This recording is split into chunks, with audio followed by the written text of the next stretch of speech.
Merci à toutes et à tous d'avoir répondu à notre invitation pour cette conférence de presse.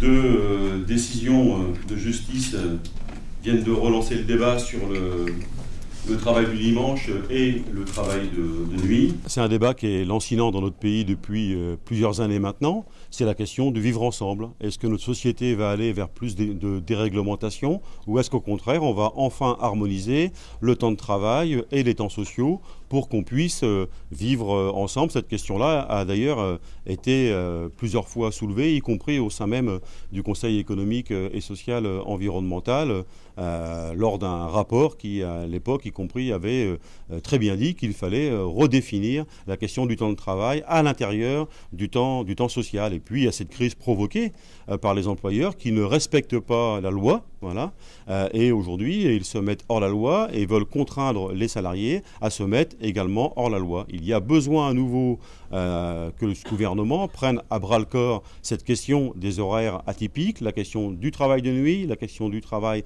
le samedi et le dimanche, d'autant plus que les salariés qui subissent ces mauvaises conditions d'emploi sont les salariés les plus fragilisés dans notre pays, que sont les jeunes et les femmes. Et donc nous voulons que cette crise permette d'ouvrir une négociation, une concertation préalable à la loi, de manière à ce que les choses puissent être définitivement calées dans notre pays et à ce qu'on ne laisse pas les enseignes gérer la question de l'emploi et du temps de travail à leur convenance.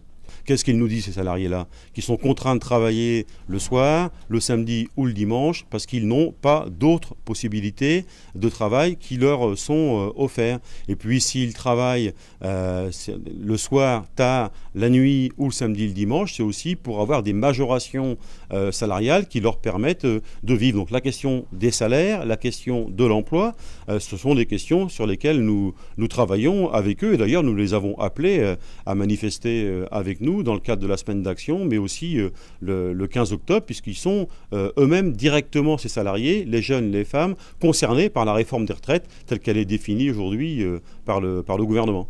Le gouvernement, il a pour ambition de préparer une loi qui va être soumise aux parlementaires dans notre pays. Ce qu'il faut, c'est que cette loi soit préparée dans la concertation, voilà, et pas dans la précipitation.